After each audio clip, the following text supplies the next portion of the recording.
Friends, I am Santosh. Welcome to I Sutra. दोस्तों, I hope you are all doing very well. आशा करता हूँ आप सब बहुत अच्छे होंगे। दोस्तों, इस बीच मैं काफ़ी टाइम से वीडियो नहीं ला पा रहा था। बहुत सारी पर्सनल प्रॉब्लम्स थी, इस वजह से नहीं ला पा रहा था video. I am sorry for that. आज का जो मोटिवेशनल कोट है, इसमें बहुत ही शानदार बात बोली गई है। इसमें बोला गया है, studying is not about time, it's about effort. मतलब क्या कि आपने देखा होगा, बहुत सारे आपके अगर क्लोज कोई फ्रेंड है या फिर घर पे बच्चे हैं, कई बार ऐसा देखा होगा आपने कि वो पढ़ते रहते हैं, लेकिन वो उनका जो एफर्ट होता है उसका उनके पढ़ाई के तरीके से उसमें दिखता नहीं है, उनके रिजल्ट में उनका एफर्ट नहीं दिखता है। तो वो यही रीज़न है कि वो पढ़ाई को सिर्फ एज अ टाइम कंज्यूमिंग, कि भाई हमें इतनी देर पढ़ के दिखाना है, क्योंकि हमें मम्मी पापा है, मम्मी पापा को शो करने के लिए ये करके दिखाना है। या फिर इवन मैंने बड़े बच्चों को भी देखा है, जो थोड़ा बड़े होते हैं, वो जो समझदार थोड़े हो जाते हैं, वो भी कई बार सिर्फ अपने घर वालों को प्रेशर में बैठे रहते हैं बुक लेके, लेकिन उनको कुछ समझ नहीं आता।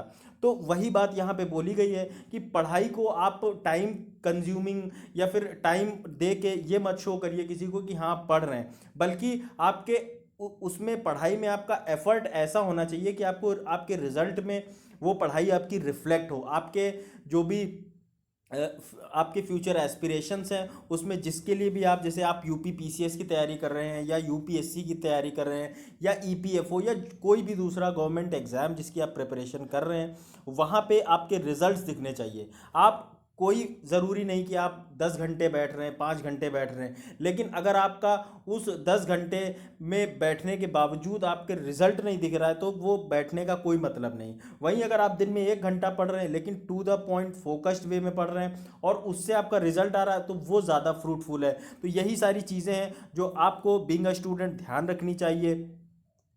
उसके बाद अब दे देता हूं आपको कोरोना अपडेट। वर्ल्ड में अगर आप देखेंगे तो यूएस तो टॉप पे बना ही हुआ है, दूसरे नंबर पे है हमारा देश भारत, जहां पे 73,07,097 को टोटल कोरोना पॉजिटिव पेशेंट्स जो है वो निकल के आ चुके हैं। जिसमें से आप देखेंगे 11,01,311 लोगों की टोटल, सॉरी 1,11,311 लोगों की कोरोना वायरस की वजह से जान चली गई है। रिकवर्ड केसेस अगर आप देखेंगे तो लगभग 63,83,441 केसेस पूरी तरीके रिकवर हो गए हैं, पूरी तरीके ठीक होके घर जा चुके हैं।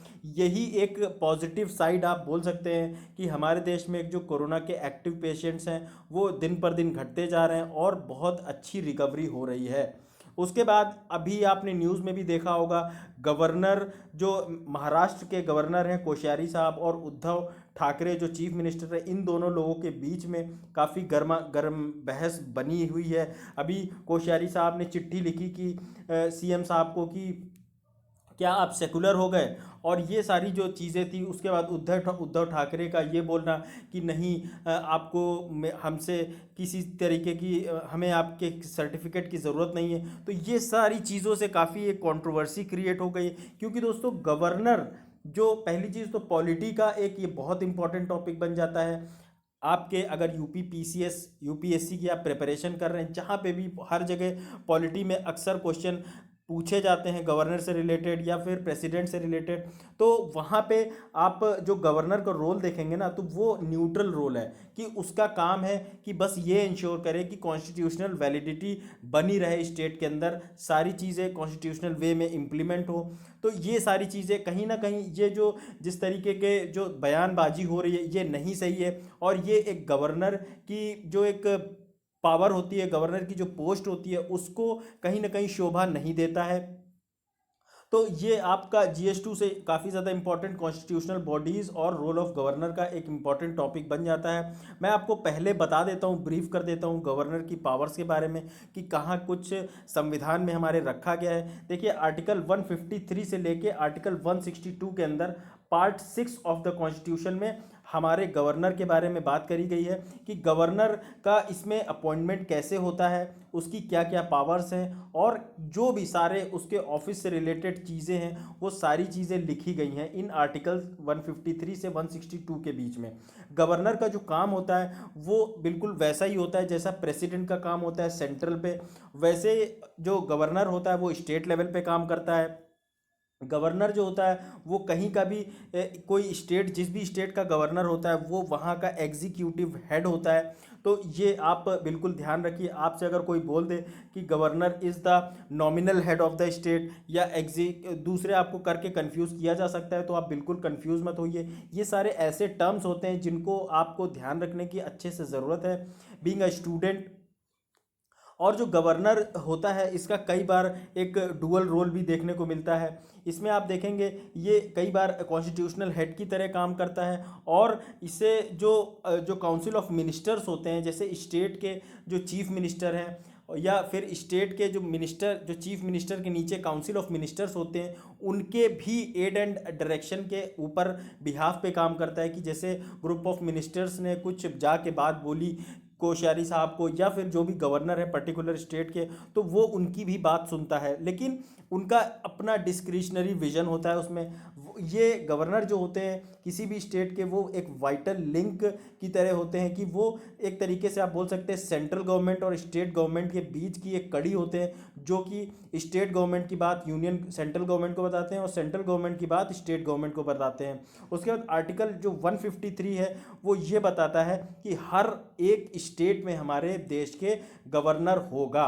उसके बाद जो एक इम्पॉर्टेंट चीज़ है जो कि किसी भी पर्सन जिसको एक स्टेट का गवर्नर बनाया जा रहा है वो एक या एक से ज़्यादा स्टेट का भी गवर्नर अपॉइंट किया जा सकता है। ये काफ़ी ज़्यादा इम्पॉर्टेंट पॉइंट है जिसे आप अच्छे से ध्यान रखिएगा, क्योंकि ऐसे ही ऑप्शन दे के आपको जब क्वेश्चन पूछा जाता है तो कंफ्यूज कर दिया जाता है। उसके बाद और थोड़ी पावर्स की बात करते हैं यहाँ पे, कि जो हमारे देश में जो गवर्नर होते हैं उनकी क्या एलिजिबिलिटी होती है, क्या उनका क्राइटेरिया होता है कि कब आप जो गवर्नर की पोस्ट है वो अक्वायर कर सकते हैं। सबसे पहले जो गवर्नर होता है वो उसे सिटीज़न ऑफ इंडिया होना चाहिए, उसको उसके पास इंडिया की सिटीज़नशिप होनी चाहिए। उसके बाद कम से कम 35 साल से ज़्यादा या 35 साल उम्र होनी चाहिए। उसके बाद ये जो है किसी भी तरीके से पार्लियामेंट के किसी भी मतलब जैसे आप बोल सकते हैं लोकसभा या राज्यसभा या स्टेट में किसी काउंसिल से या फिर असेंबली से इनको वहाँ का रिप्रेजेंटेटिव नहीं होना चाहिए। He can't be a member of parliament और a member of legislative assembly. बिल्कुल ध्यान रखिएगा इस चीज़ का। उसके बाद ये किसी भी ऑफिस ऑफ प्रॉफिट को होल्ड नहीं कर सकते, मतलब किसी भी ये गवर्नमेंट जॉब पे नहीं होने चाहिए या किसी भी इस तरीके के काम में इन्वॉल्व होंगे तो ये गवर्नर नहीं बन सकते। उसके बाद इनका जो जनरली नॉर्मली टर्न्योर देखा जाता है वो लगभग 5 साल का देखने को मिलता है, लेकिन ये पहले भी टर्मिनेट किए जा सकते हैं अगर किसी भी जो काउंसिल ऑफ मिनिस्टर होते हैं हमारे जो सेंट्रल लेवल पे, वो जो कि प्रेसिडेंट जो प्राइम मिनिस्टर के द्वारा हेड की जाती है, वो जाके प्रेसिडेंट से बोले कि आप इनको गवर्नर साहब को यहाँ से हटा दीजिए, तो उन्हें प्रेसिडेंट हटा भी सकता है। प्रेसिडेंट के पास पावर है कि वो गवर्नर को डिसमिस कर सकते हैं अगर जो गवर्नर हैं वो किसी अनकॉन्स्टिट्यूशनल वे में काम कर रहे हैं, वो संविधान की अवहेलना कर रहे हैं या फिर किसी मैलाफाइड वे में इन्वॉल्व हैं, यानी कि दुर्भावनापूर्ण तरीके से काम कर रहे हैं, तो गवर्नर को रिज़ाइन देना पड़ेगा और जिसके बाद वो हट जाएगा। उसके बाद अभी बेसिकली इशू जो हुआ मैंने आपको बताया कि जो गवर्नर और चीफ मिनिस्टर के बीच का एक रिलेशन होता है, काफ़ी ज़्यादा एक मैच्योर लेवल का रिलेशन होता है, जिसमें गवर्नर सिर्फ जो स्टेट का जो एडमिनिस्ट्रेशन है, लॉ है, उस पर नज़र रखता है, लेकिन उस पर ज़्यादातर टिप्पणी करता हुआ नज़र नहीं आता है, क्योंकि वो एक न्यूट्रल पोस्ट होती है, न्यूट्रल सीट होती है। इसलिए अधिकतर आप देखेंगे कि गवर्नर शांत रहते हैं। लेकिन हाल फिलहाल आपने देखा कि वेस्ट बंगाल में भी कुछ ऐसे ही इश्यूज देखने को मिले थे। उसके बाद जिस तरीके से महाराष्ट्र में ये सब देखने को मिल रहा है, तो कहीं ना कहीं आने वाले टाइम में आपको बोल सकते हैं कि गवर्नर जो अपने पावर का एक तरीके से ओवर यूज़ करते हुए नज़र आ रहे हैं। कई बार देखा जाता है कि बहुत सारे केसेस में कि जो पॉलिटिशियंस होते हैं और जो ब्यूरोक्रेट्स होते हैं, ये जो एक पॉलिटिकल आइडियोलॉजी के हिसाब से चलते हैं, जो कि गवर्नर के पोस्ट पे होते हुए भी वो इन सब चीज़ों में कमेंट करते हैं। अब जैसे कि मंदिर खोलने की बात है, जिस पे जो कोश्यारी साहब हैं, महाराष्ट्र के जो गवर्नर हैं, उन्होंने बोला स्टेट गवर्नमेंट को, वो डायरेक्ट बोल सकते थे कि आप सिंपली बोल सकते थे कि आप जो मंदिर है जब बार्स खोल दिए तो आप मंदिर भी खोल दीजिए, लेकिन उन्होंने अपना एक पॉलिटिकल आइडियोलॉजी को रिप्रेजेंट करते हुए उन्होंने ये बात बोली कि आप जो है सेकुलर नहीं हैं या फिर आप हिंदूवादी नहीं है। तो ये सारी चीज़ों की वजह से जो एक गवर्नर की जो एक गरिमा होती है, गवर्नर की जो पोस्ट होती है, जो उसका कॉन्स्टिट्यूशनल स्टेटस होता है, उस कहीं ना कहीं पोस्ट को उन्होंने उस पावर का एक तरीके से आप बोल सकते हैं कि ओवर यूज़ किया है। जिस तरीके से उन्होंने अपनी एक चिट्ठी लिखी उद्धव साहब को और उसके बाद उन्होंने अपनी बात कही, कहीं ना कहीं ये चीज़ें उन्हें ये प्राइवेटली बोल सकते थे, लेकिन खैर ये उनका अपना वो है। लेकिन यही बात बोली जा रही है कि ये सारी जो कॉन्स्टिट्यूशनली जो ये सारी चीज़ें हैं, न्यूट्रल सीट होने के बावजूद ये जो चीज़ें जो पॉलिटिकल आइडियोलॉजी में इन्फ्लुएंस आके जो गवर्नर्स करते हैं, ये कहीं ना कहीं गलत है। और इन्हीं सारे इंसिडेंट्स की वजह से काफ़ी ज़्यादा नेगेटिव इम्पैक्ट्स भी देखने को मिलते हैं। कई बार गवर्नर को बोला जाता है कि ये एक तरीके से एजेंट का क्या काम करते हैं, सेंटर के एजेंट के काम करते हैं। पपेट मतलब तोते की तरह काम करते हैं, जो भी सेंट्रल गवर्नमेंट बोलती है वही बोलते हैं। रबर स्टैम्प मतलब एक तरीके से रबर स्टैम्प का काम करते हैं, कोई भी इनके पास अपनी पर्सनल पावर नहीं है। जो भी बिल बना, बिल आया, साइन होके उस पे इनका काम है मोहर लगाना। जो भी स्टेट गवर्नमेंट्स होती हैं, जो जैसे कई बार होता है कि जो पावर में होती है स्टेट गवर्नमेंट, वहाँ पे इनको एक ये शो करते हैं कि हाँ आप अपना एक तरीके से अपनी बहुमत सिद्ध कर दीजिए। या फिर दूसरी पार्टी कई बार जो बहुमत में नहीं होती उनसे भी बोला जाता है गवर्नर्स के द्वारा कि आप अपनी जो है बहुमत सिद्ध करिए, जिसके बाद कई बार फरोख मतलब खरीद फरोख्त भी देखी जाती है विधायकों की। तो ये सारे अक्सर एक तरीके से आप देखेंगे इश्यूज जो गवर्नर की पावर पे अक्सर लगाए जाते हैं कि वो अपने पावर का कई बार मिसयूज़ करते हैं। गवर्नर की अपनी डिस्क्रिशनरी पावर्स होती है। डिस्क्रिशनरी मतलब क्या होता है? विवेकाधिकार, मतलब अपने आप से अपने विवेक से सोच के जिन पावर्स का वो एक तरीके से इम्प्लीमेंटेशन करते हैं, जिन पावर्स को वो यूज़ करते हैं अपने दिमाग से, अपने अपने विवेक से, उसके तहत मैंने जैसे आपको बताया लार्जेस्ट पार्टी को वो कॉल करते हैं कि भाई आप आइए अपना बहुमत सिद्ध कर दीजिए। या फिर जो भी दूसरे अलायंस में पार्टीज़ हैं उनसे बोलते हैं। इनका कई बार जो है मिसयूज़ देखा गया। जैसा मैंने आपको बताया गवर्नर्स की जो कमेटी होती 1971 में, उसमें बोला गया है कि ये एक बहुत ही ज़्यादा रिस्पॉन्सिबल पोस्ट है, लेकिन और जो एडमिनिस्ट्रेशन है स्टेट्स का उसको कहीं ना कहीं ब्रेक डाउन ना हो पाए, इसलिए उन्हें पॉलिटिकल इनस्टेबिलिटी को बचाना होता है। कि कई बार आपने देखा होगा बहुत ज़्यादा लॉ एंड ऑर्डर जो है किसी स्टेट में ख़राब हो जाता है, तो वहाँ पे गवर्नर रेकमेंड करते हैं कि भाई आप यहाँ पे प्रेसिडेंट रूल लगाइए, या फिर law and order state government से नहीं संभल रहा है। तो ये जो पॉलिटिकल इनस्टेबिलिटी होती है जिसकी वजह से अक्सर ये चीज़ें देखने को मिलती है। जैसा कि आपने देखा था इमरजेंसी के टाइम में 1975-76 के टाइम पे जब इंदिरा गांधी सेंट्रल गवर्नमेंट में थी, उनके टाइम पे ये सारी जो कियोस देखने को मिली थी बहुत बड़े पैमाने पे। इन सब चीज़ों को कहीं ना कहीं कैसे ओवरकम करना है, इसके लिए काफ़ी ज़्यादा बार कई बार रिकमेंडेशन देखने को मिले, अलग अलग कमेटीज़ बनाई गई, जिसकी मैं आगे बात करूंगा आपसे।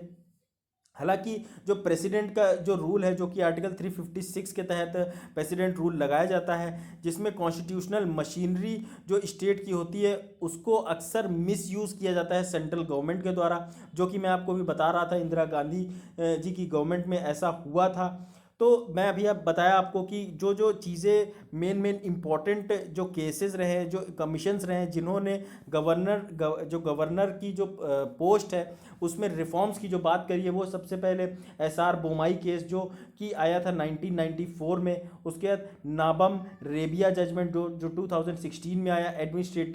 एडमिनिस्ट्रेटिव रिफॉर्म्स कमीशन जो कि 1968 में आया, जिसे आप एआरसी कमीशन बोलते हैं। बहुत ज़्यादा इंपॉर्टेंट होता है। बीइंग अ यूपीएससी एस्पिरेंट या यूपीपीसीएस, आपको ये ज़रूर पढ़ना चाहिए, क्योंकि इसमें अच्छे कैसे आने वाले टाइम में चीज़ों को रेगुलेट करना है, कैसे पॉलिसीज़ बनानी है, क्या कुछ अलग करके चलना है जिससे कि हमारे देश में अच्छी पॉलिसीज़ और अच्छा लॉ एंड ऑर्डर बना रहे।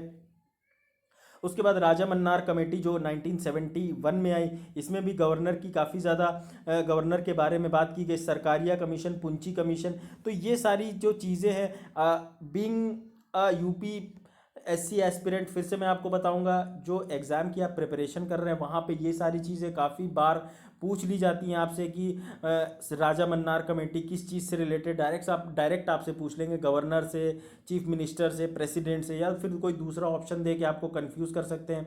तो ये सब चीज़ें थोड़ा सा जब आप कंटिन्यूसली टच में रहते हैं, पढ़ते रहते हैं, चीज़ों को टाइम टू टाइम रिवाइज करते रहते हैं, तो आप ये चीज़ नहीं भूलते हैं। फिर उसके बाद अगर मैं आपको बताऊं, जो गवर्नर जो होते हैं वो स्टेट लेवल पे जो होते हैं उनको बेसिकली गवर्नर बोलते हैं, और जो यूनियन टेरिटरीज़ में होते हैं उनको कई बार आप देखते हैं कि उनको लेफ्टिनेंट गवर्नर बोला जाता है, या एडमिनिस्ट्रेटर बोला जाता है, या फिर चीफ कमिश्नर बोला जाता है। बेसिकली इसमें जो डिफरेंस है वो मैं आपको बता रहा हूँ इसमें, कि जो इसमें स्टेट्स के आप देखेंगे रिलेशनशिप विद सेंटर जो होती है गवर्नर की, वो फेडरल होती है, लेकिन जो यूनियन टेरिटरीज होती है वहाँ पे ये यूनिटरी होती है। मतलब यहाँ पे तो संघवाद का ढांचा होता है, यहाँ पे जो भी यूनियन टेरिटरीज में अगर कोई गवर्नर, जिसे आप मैंने बताया लेफ्टिनेंट गवर्नर बोलते हैं, तो वो वहाँ पे जो सेंटर बोलेगा ना सिर्फ वही काम होगा। सेंटर ने बोला कि यहाँ पे पूरा ये आप कर दीजिए कि सारे लैंड रिफॉर्म्स जो भी हुए हैं उनको ना करिए, उनको अलाउ मत करिए, तो फिर वहाँ पे गवर्नर ने बोल दिया तो वही पावर है, वही वही माना जाएगा। लेकिन अगर स्टेट में ऐसा हो गया कि सेंटर कुछ बोल रहा है स्टेट के गवर्नर से, तो वो गवर्नर बोल सकता है, लेकिन वो चीज़ इम्प्लीमेंट करे या ना करे ये वहाँ के पर्टिकुलर सीएम पे डिपेंड करता है, क्योंकि उसके पास अपनी पर्सनल पावर है, वो खुद से चुन के आया है, उसने चुनाव जीता है और मेजॉरिटी से वो उस पोस्ट पे बैठा हुआ है। उसके बाद आप देखेंगे यहाँ पे डिस्ट्रीब्यूशन ऑफ पावर देखने को मिलता है। सेंटर में गवर्नर जो है उसमें डिस्ट्रीब्यूशन पावर डिस्ट्रीब्यूट होती है। उसमें अगर आप देखेंगे यूनियन टेरिटरीज में, इसमें डायरेक्ट कंट्रोल देखने को मिलता है, एडमिनिस्ट्रेशन ऑफ सेंटर, जो सेंटर बोलता है वही करते हैं। उसके बाद इनके पास जो होती है स्टेट्स के अंदर ऑटोनॉमी होती है गवर्नर्स के पास में, लेकिन यहाँ पे यूनियन टेरिटरीज के केस में उनके पास कोई भी ऑटोनॉमी नहीं होती है इसमें। उसके बाद आप देखेंगे यूनिफॉर्मिटी होती है एडमिनिस्ट्रेटिव सेटअप में स्टेट्स के अगर केस में आप बात करें, लेकिन जो यूनियन टेरिटरीज होती है वहाँ पे कोई भी यूनिफॉर्मिटी नहीं होती है। ये जो इनका एडमिनिस्ट्रेटिव सेटअप होता है, तो ये आप ध्यान रखिएगा, बहुत इंपॉर्टेंट चीज़ें, बहुत बारीक चीज़ें हैं, जिससे आपको कई बार ऑप्शन एलिमिनेट करने में हेल्प मिलती है अगर आप अच्छे से ये सारी चीज़ें पढ़ते हैं। इसके बाद आप देखेंगे जो एग्जीक्यूटिव हेड है उसको बोला जाता है स्टेट के गवर्नर का नाम, मतलब गवर्नर को एग्जीक्यूटिव हेड बोला जाता है। वहीं जो आप देखेंगे यूनियन टेरिटरीज होती हैं वहाँ पे एग्जीक्यूटिव जो हेड होता है उसको अलग अलग जगह अलग अलग नाम से बोलते हैं। जैसे आप दिल्ली में देखेंगे तो एलजी बोलते हैं, वहीं अगर आप चले जाएंगे पुडुचेरी में तो वहाँ पे एडमिनिस्ट्रेटर बोलते हैं, चीफ कमिश्नर बोलते हैं, अलग अलग नाम से इनको पुकारा जाता है। उसके बाद जो गवर्नर है वो किसी भी स्टेट का कॉन्स्टिट्यूशनल हेड होता है, मतलब संविधान का एक टॉप पोजीशन उनको प्रोटेक्ट करने का उसके पास काम होता है। एडमिनिस्ट्रेटर जो होता है वो एक तरीके का एजेंट की तरह काम करता है, प्रेसिडेंट के एजेंट की तरह। उसके बाद आप देखेंगे पार्लियामेंट जो होती है वो लॉज बना सकती है स्टेट लिस्ट के हिसाब से। जैसे कि आप देखेंगे 7th शेड्यूल में, हमारे देश में 7th शेड्यूल में जो अलग अलग लिस्ट है, जैसे स्टेट लिस्ट, उसके बाद सेंट्रल लिस्ट, कॉन्करेंट लिस्ट, तो सबकी अलग अलग पावर्स है। मतलब स्टेट लिस्ट में जो चीज़ें होंगी उस पर सिर्फ स्टेट लॉ बना सकती है, कॉन्करेंट लिस्ट में स्टेट और सेंटर दोनों मिल के लॉ बना सकते हैं। उसके बाद कॉन्करेंट लिस्ट में दोनों मिल के लॉ बना सकते हैं, और सेंटर में सिर्फ और सिर्फ एक्सक्लूसिवली सेंटर ही लॉ बना सकता है। तो अलग अलग लिस्ट के हिसाब से पावर्स डिवाइड हो जाती हैं, जिसमें स्टेट अपना अलग काम करते हैं और जो सेंटर है वो अपना अलग काम करता है। वहीं अगर आप देखेंगे पार्लियामेंट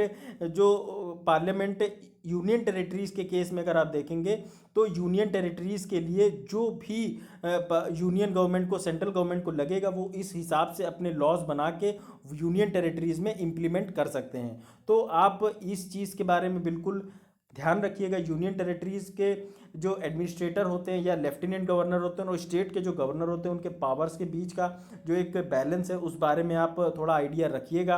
तो दोस्तों ये था आज का टोटल लेक्चर। अगर आपको मेरा ये लेक्चर पसंद आया तो लाइक कमेंट शेयर सब्सक्राइब ज़रूर करिएगा। And thanks a lot for watching this video. आगे मैं अभी थोड़ा सा लेक्चर शॉर्ट ही रख रहा हूँ, लेकिन आगे आने वाले टाइम में मैं फिर से कॉम्प्रिहेंसिवली सारे लेक्चर्स लूँगा, डेली न्यूज़ एनालिसिस करूँगा। तो दोस्तों आप मेरे साथ टेलीग्राम चैनल पे मेरे आईएएस सूत्रा में जुड़ सकते हैं, वहाँ से फ्री ऑफ कॉस्ट सारी पीडीएफ डाउनलोड कर सकते हैं। साथ ही साथ आप मेरे फेसबुक पेज, इंस्टाग्राम, उसके बाद जो ट्विटर है, सारे पेजेस में मैं आपको मैंने लिंक डिस्क्रिप्शन बॉक्स में दे रखी है, वहाँ से आप जाके ज्वाइन कर सकते हैं आईएएस सूत्रा को। तो थैंक यू गाइस, जय हिंद।